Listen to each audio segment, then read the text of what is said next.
Namaste. Yoga Vasishta Satsang. Last week we have taken up the Chooadala Upakhyanama, the glory of Chooadala, one of the most famous chapter from the Yoga Vasishta, and it is about the story between the Chooadala, the king, and the Shikhidwaja, the king, and then Chooadala is his wife.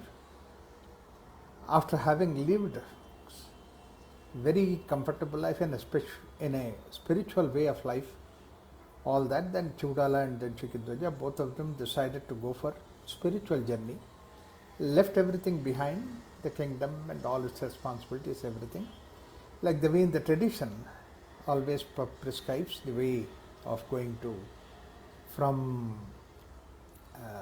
Grahasthashrama into Vanaprastha and then to sannyasa level. Very devout, honest and spiritually oriented king and his wife, both of them they went. And then in search of the truth, once all this life until that time, the life is together, and they are very fortunate that both of them have the same intention, same way going towards that. But this particular story gives us one very beautiful insight, that after going that far, then the further journey is something which is of an individual nature. Nobody goes with you in the spiritual journey. Your realization is your realization, and others' realization is others. There, however great it may be, that you cannot depend on each other. You cannot find out that somebody's assistance is there. So that's how both of them embark on that journey. And there, last time we have the title also for the talk, that was Ayam Jivaha Chidrupenaiva Jivati. This is the realization that Chooadala had, and that's what is quoted here. The individual soul, which is with a firm comprehension or cognition, subsists on some one different. Oh, it's known. This individual soul subsists only on pure consciousness. Jivascha kalanakaraha kenapyanyeta jivati anyeta kenapi na jivati aho jnatam ayam jivaha. Oh my God, that I found out. Jivaha chidrupenaiva jivati. This truth is something which is the basis of this particular culture itself, Sanatana Dharma. The basis of Sanatana Dharma is that it's the consciousness which is base of the universe. From consciousness everything has happened. Consciousness itself has become the object, material, everything. So the base of everything is consciousness. And only the species who has this ability to cognize this is the human being. That's why for all the species, 80 million species that are there on the earth, human species is something extraordinary, because it is one species which is at the one level, at the body level, it is gross physical body, stone-like. Absolutely there is no cognition at all, no nothing, identification, whereas no freedom to change or anything like that, to the ultimate deep inside, which is the consciousness. So you are the body and you are also deep inside consciousness. You are a complete spectrum from body level all the way to the consciousness. So, and it is that consciousness which has become all these things. Because that human being has this spectrum of consciousness, and then though all other things are whatever that they become, they don't have the awareness of that feeling that this is body and I am separate from the body. This aspect is not there. But in human being, it is something which is very simple, that he can separate himself from the body. Many times you see that the body is doing something and then you are watching the body. Why body? Even the mind.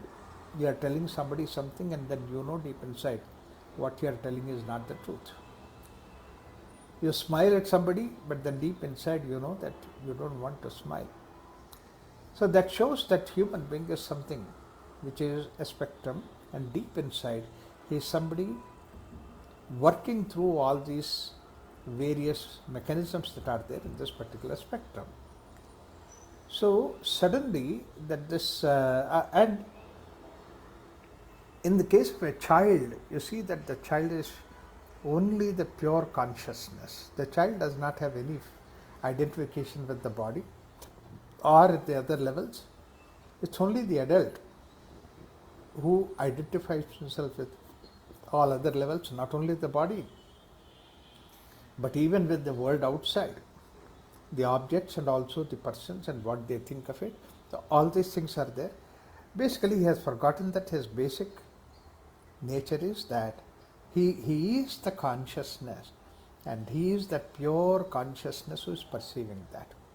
Eyes are only the instruments, and what is that through which it's using this eyes to see, and that's what is pure consciousness. Meanwhile, what happens is that we think is the mind which is seeing that, my intellect or my good or bad, right or wrong, these are the things which are perceived. But ultimately what he says is that which is pure consciousness, that means it has absolutely no identification. And pure consciousness is that whether it is man or a woman, it is a pure consciousness. And whether it is young or old, rich or poor, the pure consciousness, that's what is perceiving that. But this, theoretically, we can see, theoretically many accept it. Particularly Advaita philosophers can easily accept this idea. It is that same Brahman which has become everything.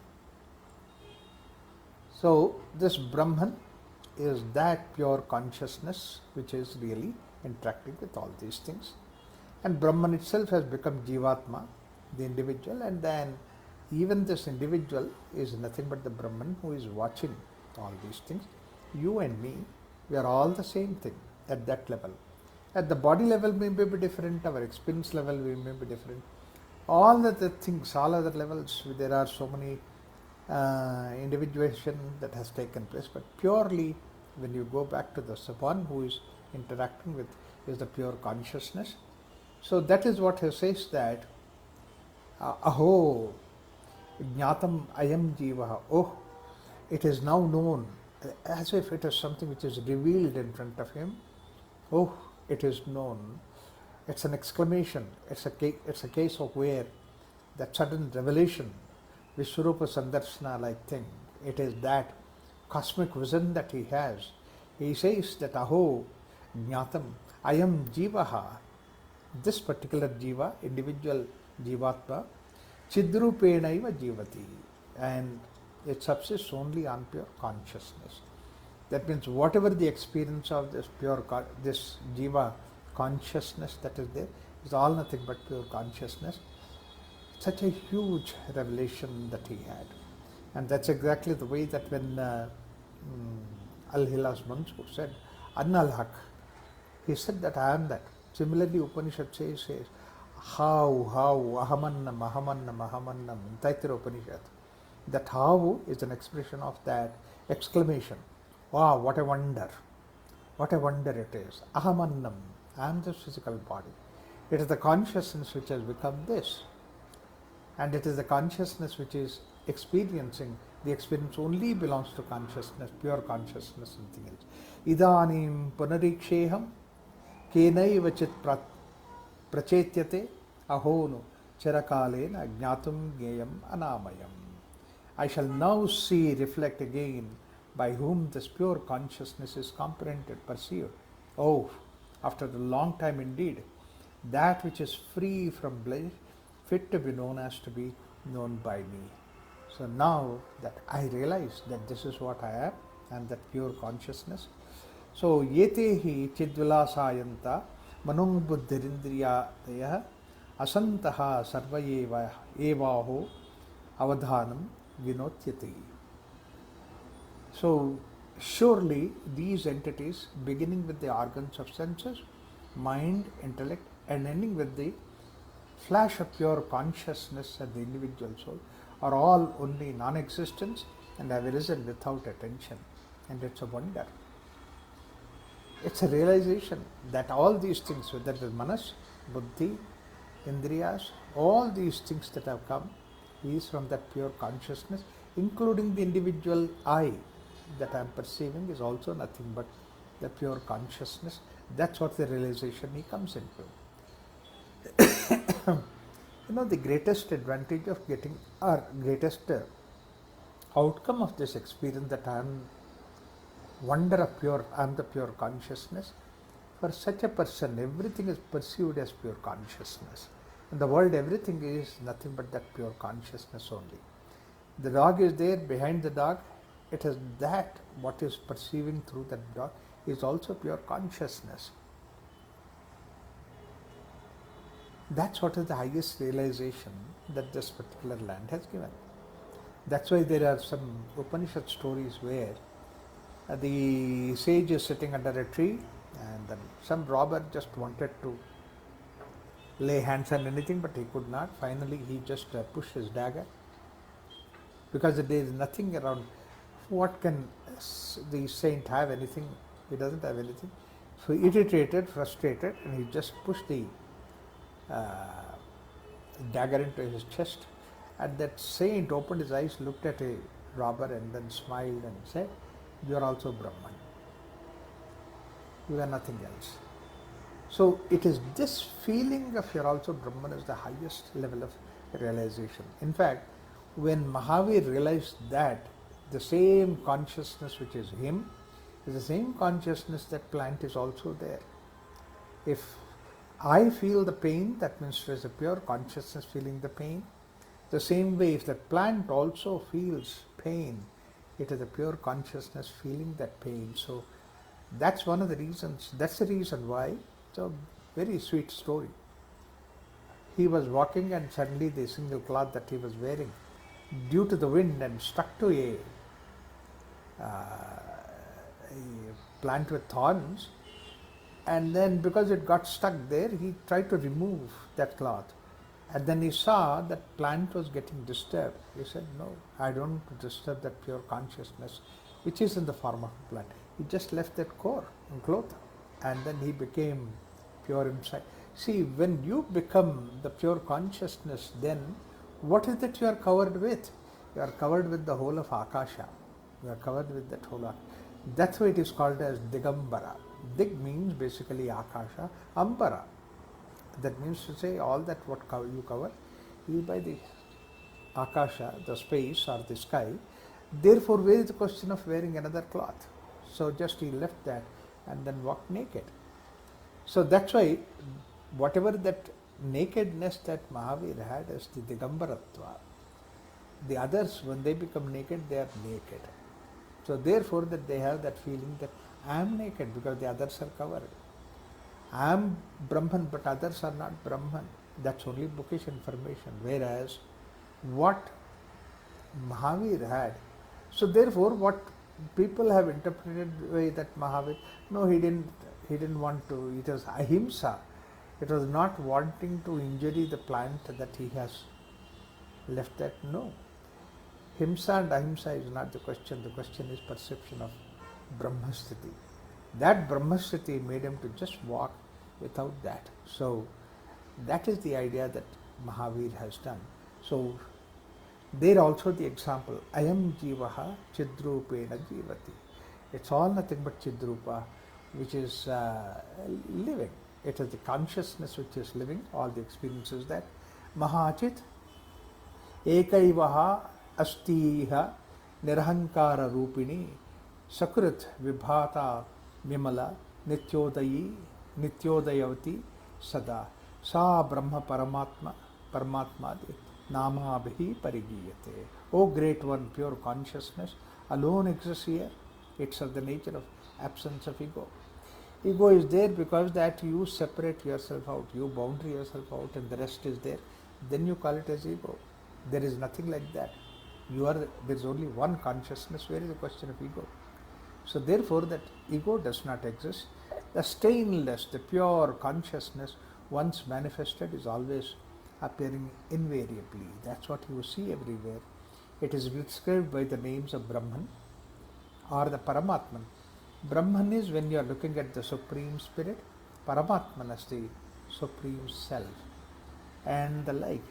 See, this division this may be a very simple division, but it is the division based on the perception of the individual.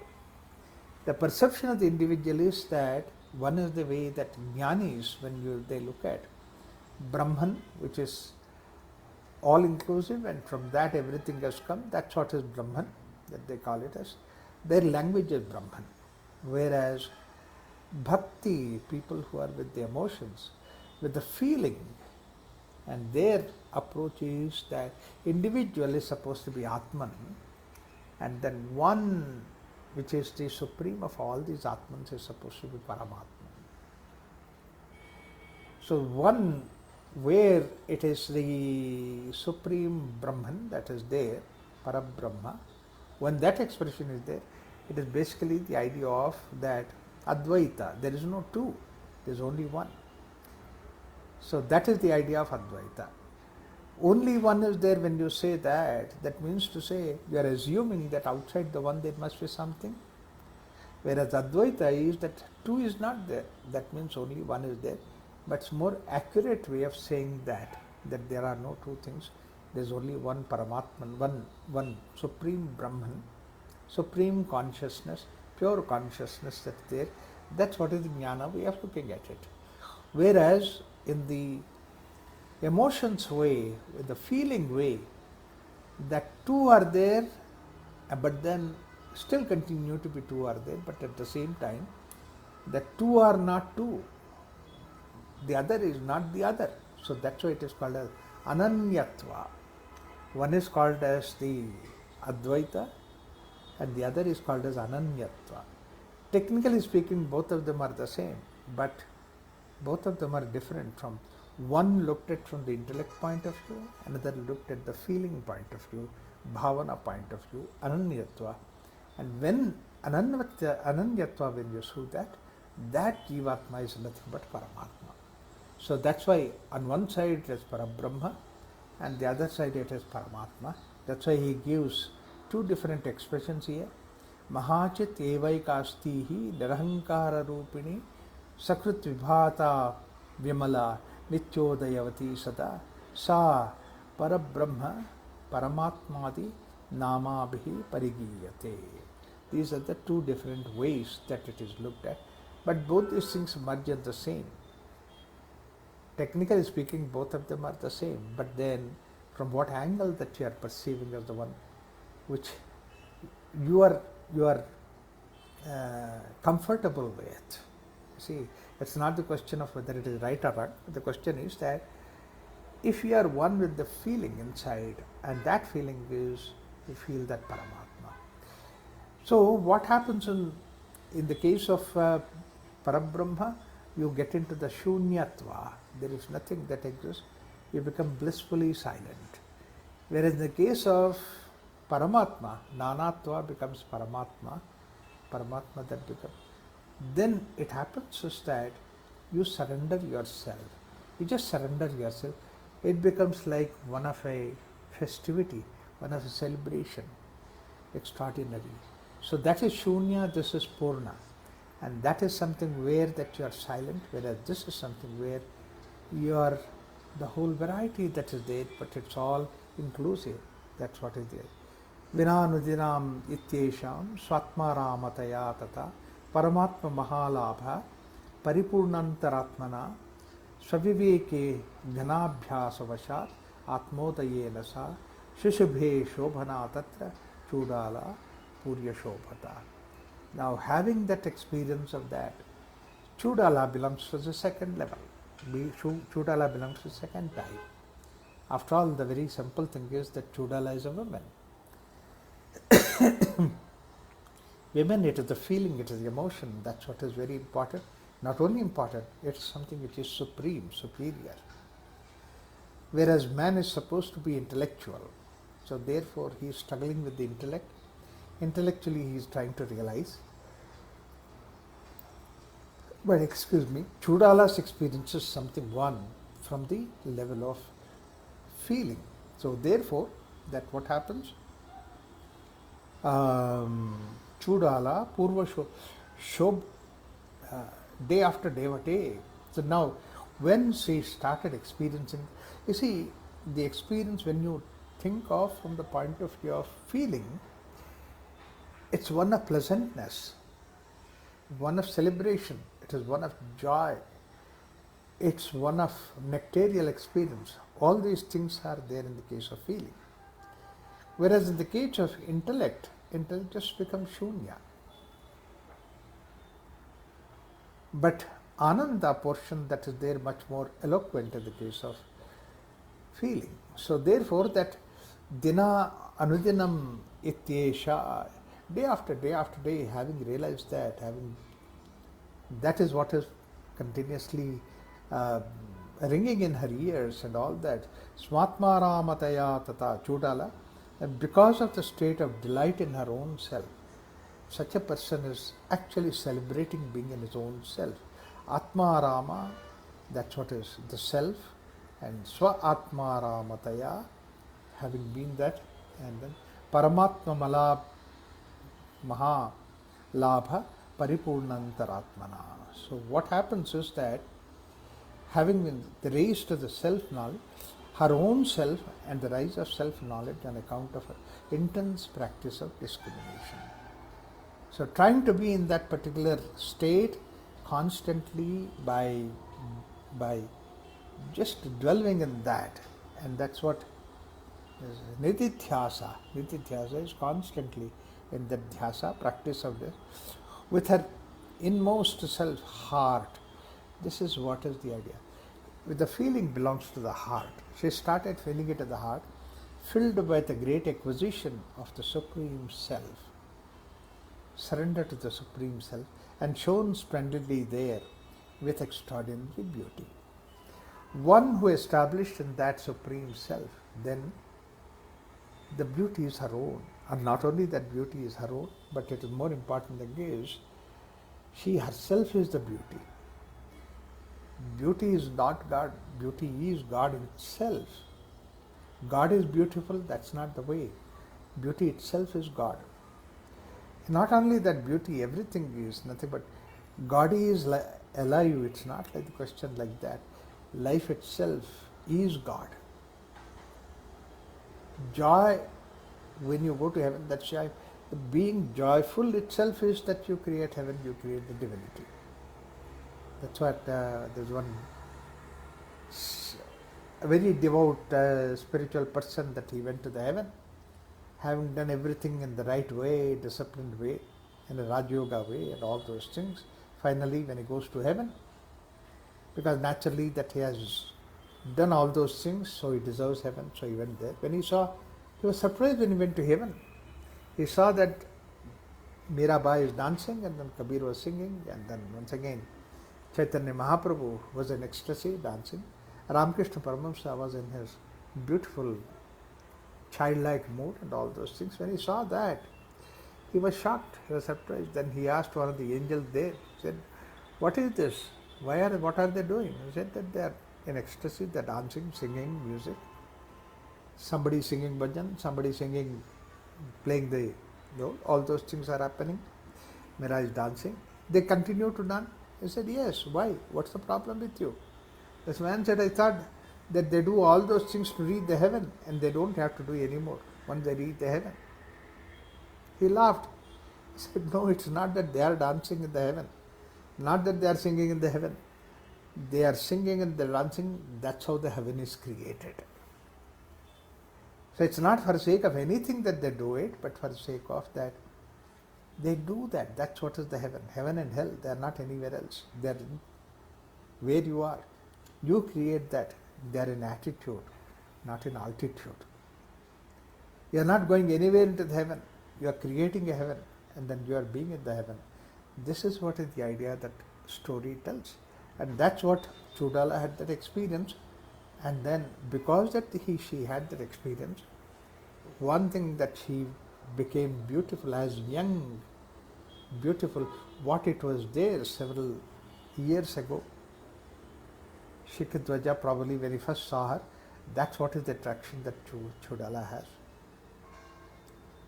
In fact, last time I was also sharing with the idea of the story that Shikhidwaja is from the Kurukshetra area, and then Chooadala was from the Gandhara Desha, and beautiful, and the beautiful pair, and they had the whole kingdom right from the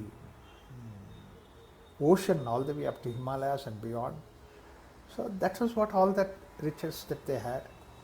So natural riches are there, the beauty was there, and everything was there when they were young. But then Chooadala now, after having this experience of supreme self, supreme being, she became one with that kind of an experience that she has. So it's fully with that. So, and then she says that idam sarvam parityajya. So then Shikhidwaja asks, when looking at Chooadala, Shikhidwaja asks, that the king, who is astonished having seen her thus, told her, beloved, you shine exactly as if you are endowed with youth again.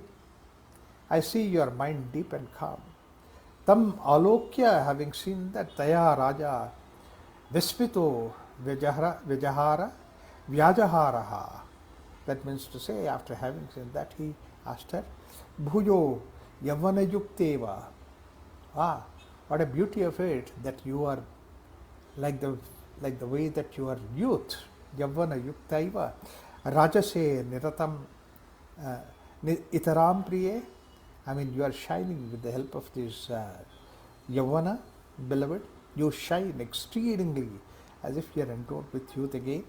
Gambhiraha cha prashantam cha chetaha pashyamite priyaha. In spite of the fact, basically, that because that he was the saint himself is a sadhaka, spiritually oriented, therefore that he not only sees the beauty and the youth of this Chooadala, but behind that youth and beauty that she has, beaming with that, she sees that Gambhiraha cha prashantam cha. You are very dignified, and also that you are very deep, and then you are quiet, calmness. And chetaha pashyamite priya. I see that happening in your heart, in your chetasa. In your consciousness I see that beauty. In your consciousness I see that purity. In your consciousness I see that dignity that is there. So that means to say whatever is supposed to be the one that you has achieved, it seems that you have that. And then also that you are so beautiful, you are so young. In fact, this exclamation, this kind of an experience is there in many places, in many situations where again and again people have expressed that. All these saints, whether it is Chaitanya Mahaprabhu and all that, they were so beautiful. They were so, of course, we know that Krishna, how beautiful he was. 16,000 gopikas were behind him.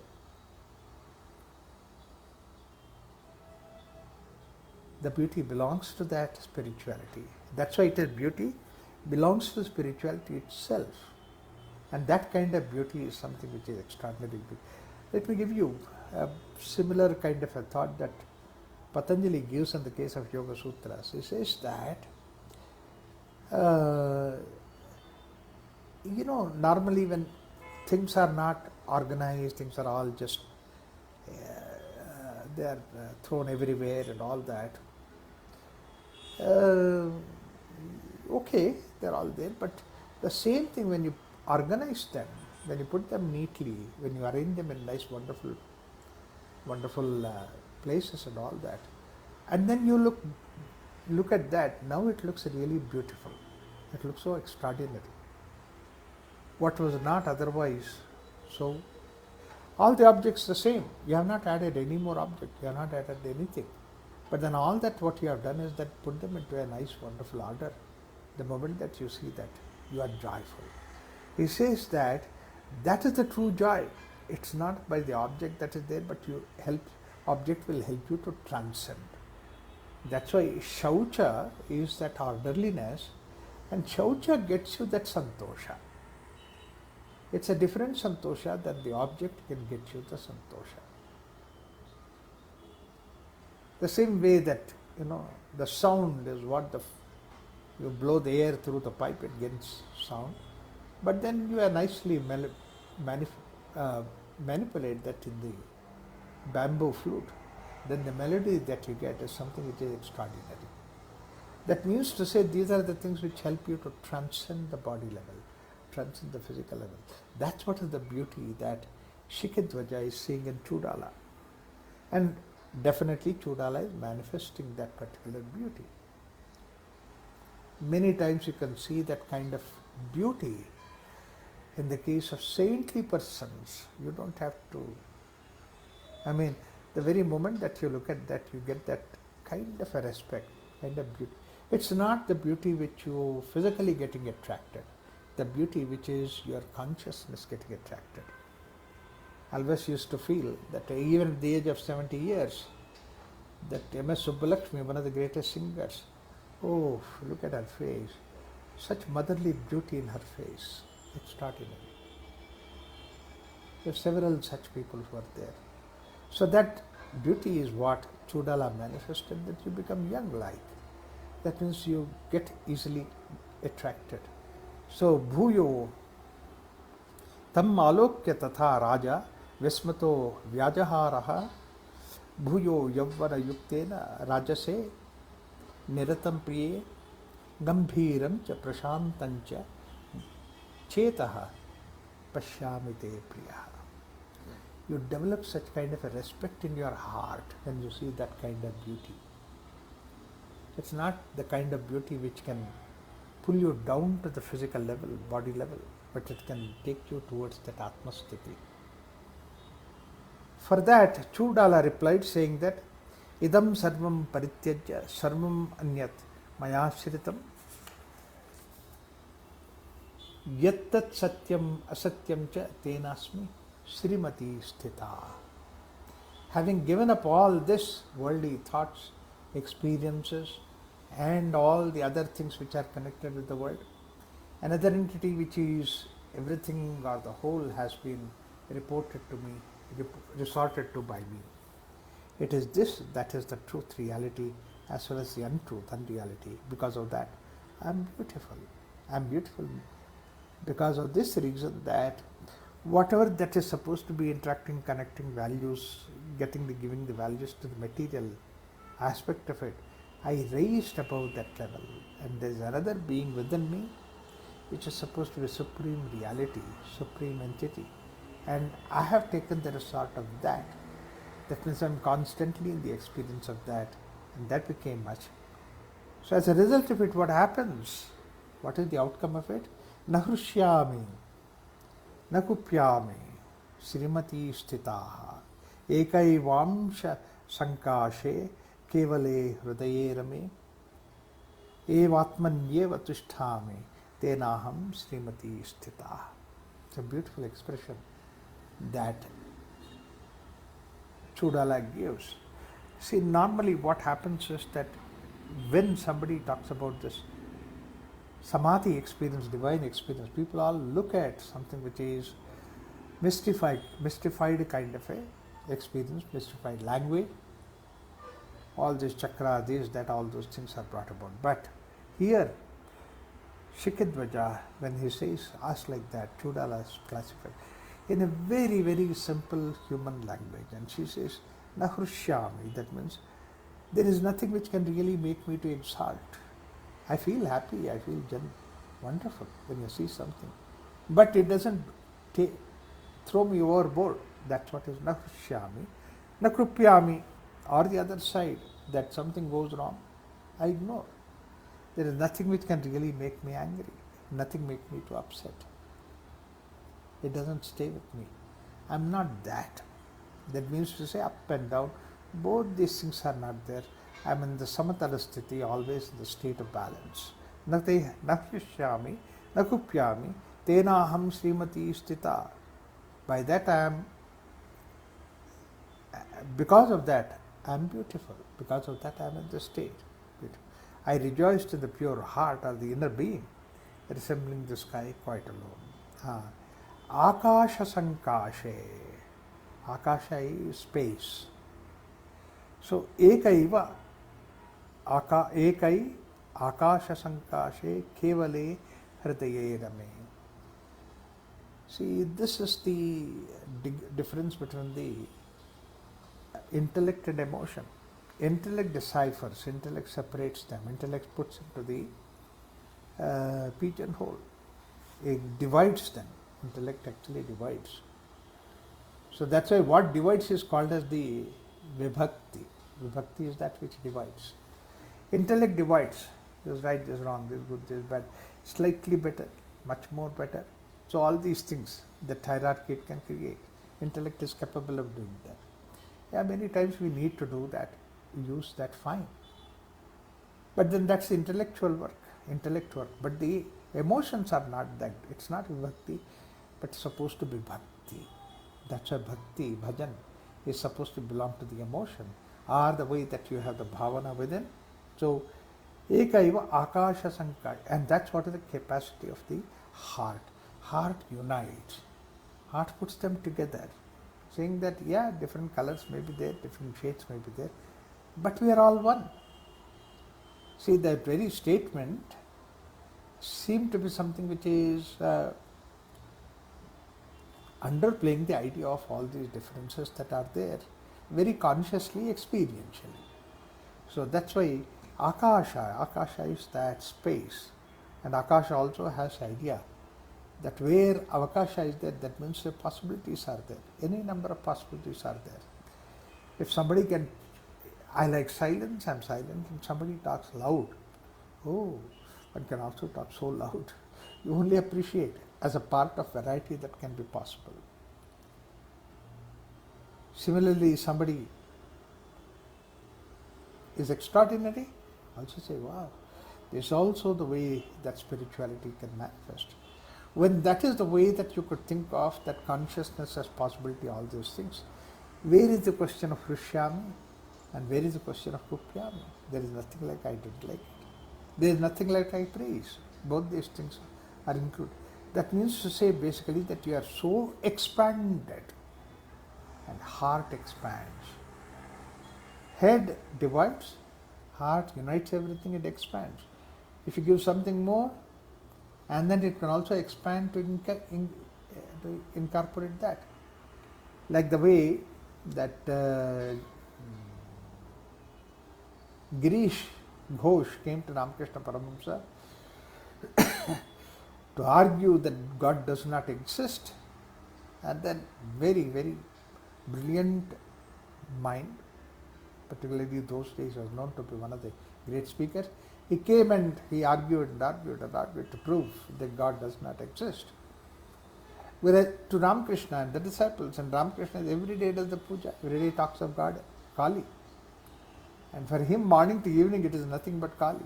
And then he says that, the Kali is so much for me that when does the Sandhya, evening came, when does the morning came, I don't even know.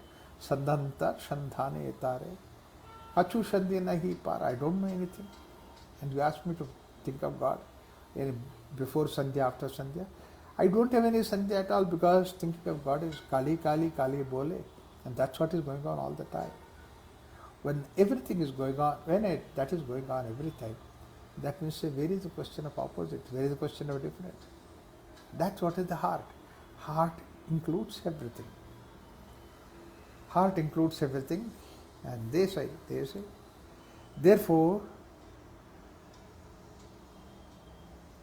Sada Atmanyeva Tushtha, and therefore basically, where is the question of for me to come outside? I am Tushtami. This Tushtami is something which is, I am always delight only in the self. I am so santrupti in the self. And this is what Narada also says, the sutra says that Trupto bhavati atma ramo bhavati. Somebody who is established in self, atmasya aramaha, such a person, atmanyeva aramaha, and such a person, what is that he says? Trupto bhavati. The trupti what Narada talks about is or in the Bhakti Sutra is the same trupti that he talks about here. Tushtami. What is the kind of tushti? Normally what happens is our tushti, our satisfaction belongs to a particular sensory organ or the other. I eat nice food, I am satisfied. I have a nice bed to sleep, I am satisfied. That means to say, it is one particular object, one particular sensory organ. You are prepared with that sensory organ, therefore you get that. Like for a person who does looking for a place to sleep, nice wonderful bed is there, he is happy. But bed is not giving that happiness, but basically that sound sleep that he could reach is the one that gives him that happiness. So therefore, normally what happens, our satisfaction, it belongs to a particular sensory organ, particular sensory experience, and it is short-lived. As long as that satisfaction is there, as long as that experience memory is there, so that we are satisfied, but soon the mind goes to something else and looking for something else. This is what is happening. Whereas the satisfaction that the feeling of being one with the Atman can give you is the satisfaction does not belong to one sensory organ, and satisfaction does not depend upon the object outside. It is that you find the satisfaction within you. And that's why he says that Trupta Tusthami Tenaham Srimati Sthita. Because of that, because I'm so satisfied, I am finding out the nectar of bliss that is there within me, which is a fountain of bliss that's coming up. Therefore, I am in the form of Srimati Sthita. Because of that, I am so beautiful. See what a extraordinary, wonderful explanation that she gives, Chooadala gives to Shikhidwaja. But at the same time, it's a very simple, it is not mystifying kind of thing. He says that this is what is my experience. So,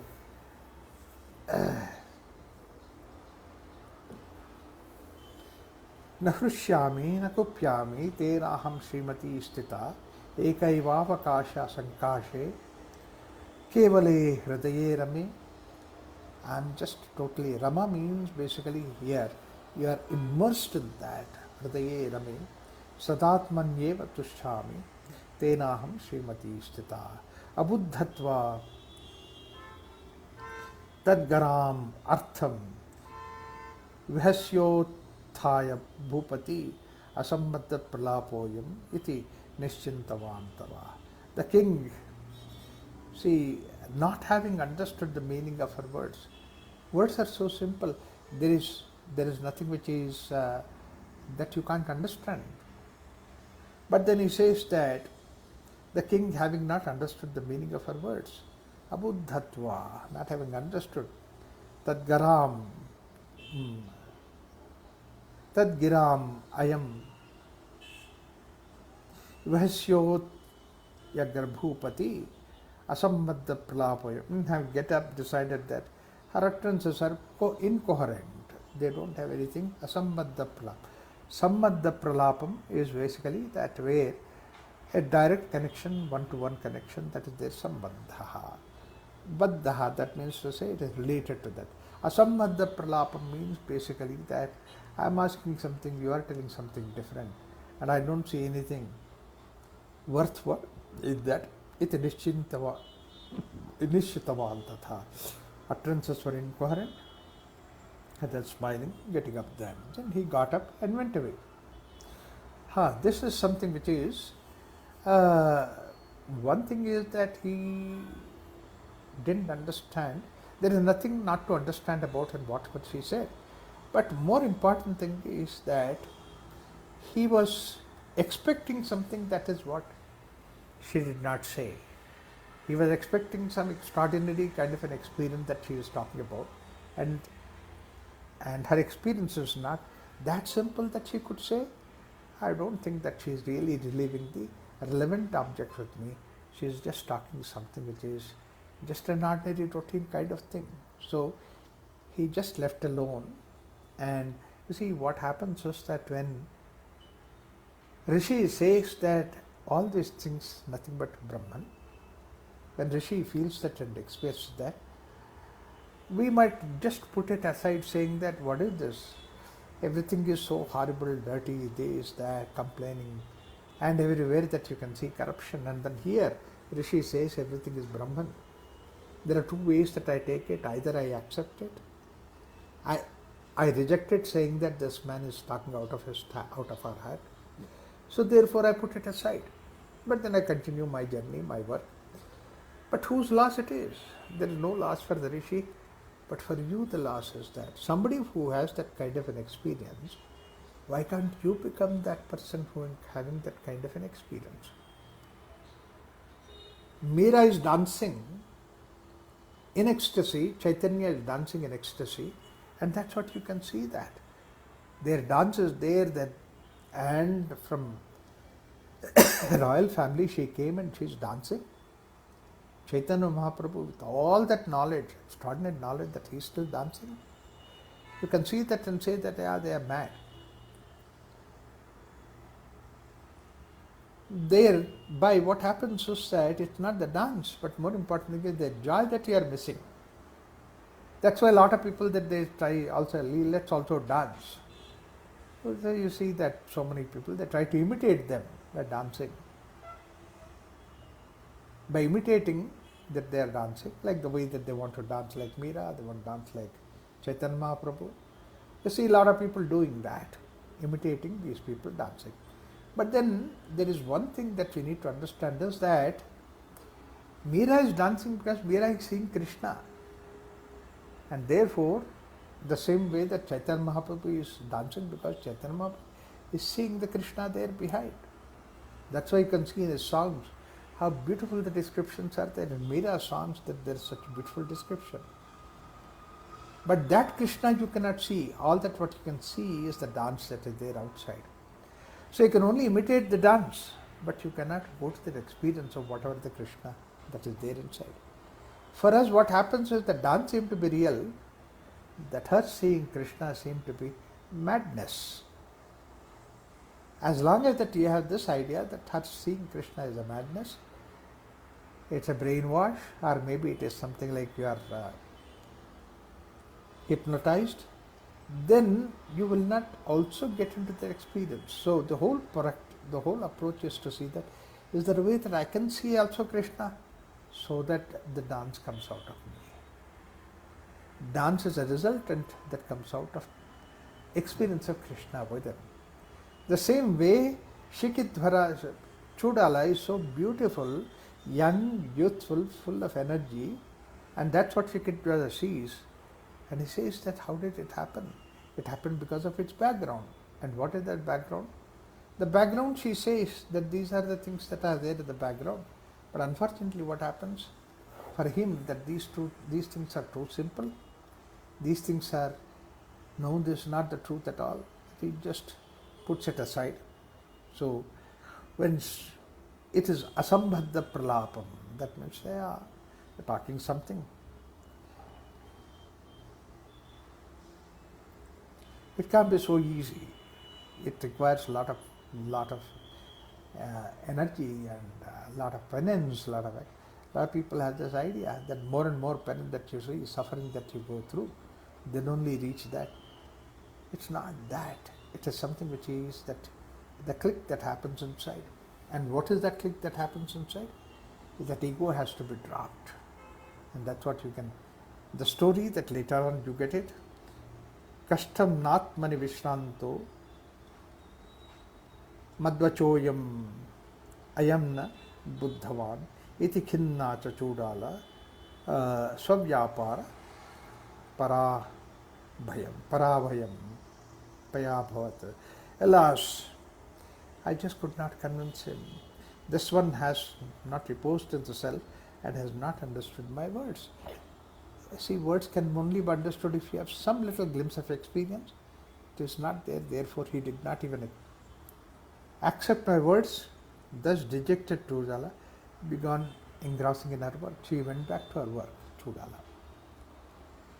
So this is where the Chooadala is gone back, and then Shikhidwaja is continuing to do his work. Please understand that Shikhidwaja is very serious. Is a sadhaka, intense sadhaka. As intense as Shikhidwaja, as Chooadala. But in spite of it, he did not get that experience what Chooadala has. He did not even understood that experience that Chooadala has, because that he continued to go on his practice. And Chooadala said, okay, I could not convince him, let me go on my own. So again, that separation was there. Intellectually inside, it's not in the world outside, they were still there. Now the story of Kundalini that comes up. Ekatha nityatuptatva nirichhaya api swayam chodalaya babhuvecha ahanka akasha gamanadishu. Absolutely free from, once there rose a desire in Chooadala. Chooadala doesn't have any more desires. What is there? Because that she already said that she was in that nityatruptaha, ever satisfied. Where is the question of desire? She doesn't have any desire. In such case, when the Chooadala does not have any desire, one desire that came up, and who has ever content and free from longing, absolutely there is no longing, there is no desires at all. Such Chooadala now suddenly develops one small little desire, and that desire, probably she came across, she was watching the birds moving in the sky, and then, all right, let me also fly like these birds. That's the only intention that has come.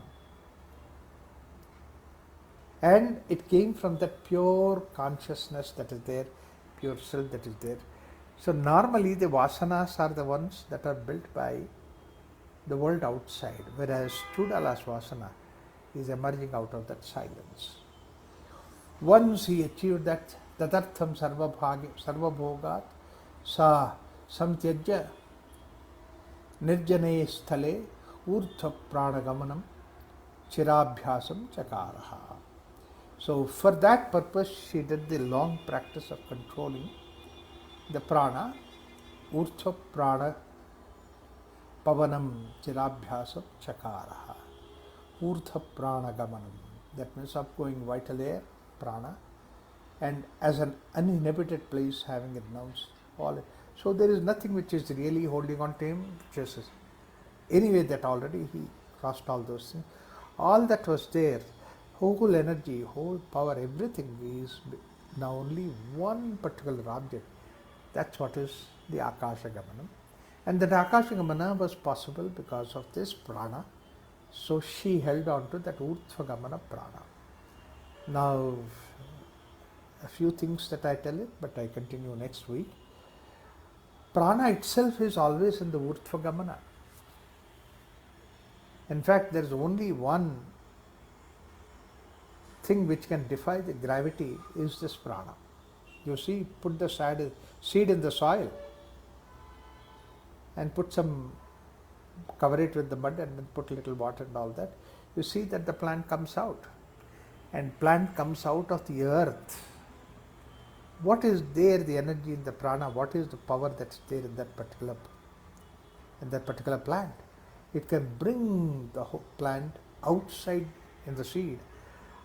It can bring out the plant outside the earth, and it is against the gravity. That's the only thing on this earth which can defy the gravity. That's what is prana. And look at the small little seed, insignificant. And what about the prana that's there within that? Must be so insignificant. But then it can bring out a tree. Not only the tree comes out, but it gathers all that energy from the earth and everything, and then creates tree, the branches and the leaves and flowers and the fruits and all those things. And particularly, not only the ordinary fruit or anything like that, but the same species that it maintains what was there before in the form of a seed. So prana does so much. In the case of a plant, small little seed contains a prana that much, and that prana can take the plant 30, 40, 50 feet above the ground level, defying the gravity, and then gives flowers and foliage and everything that is there, shade. What an amount of work prana can do. In a small little seed, the prana that is there can do so much. What must be the power of prana within us? It makes us to see that we go into the Akasha Gamana. That means we hover around in the Akasha, in the sky. We are not affected by the gravity, attracted by the gravity. But there is another important idea, is that attracted by the world, attracted by the earth, gravity means attracted by the materialistic ideas. Not materialistic as what is divine, spiritual. You look at the flame, which always flows in the upward direction. And that is the power of prana. And out of all these various pranas that are there, we have this prana which goes having this Urthagamana prana, picks up that Urthagamana prana and then moves in that direction. And that's what is basically the way that Chooadala, just a simple thought, one thought that is there, let me go into the sky, into the Akasha, and that takes her to this particular journey. Let's see what happens next time and how that Chooadala meets with Shikhidwaja, what are the things that happen. Let's look into it. Om Shanti Shanti Shanti.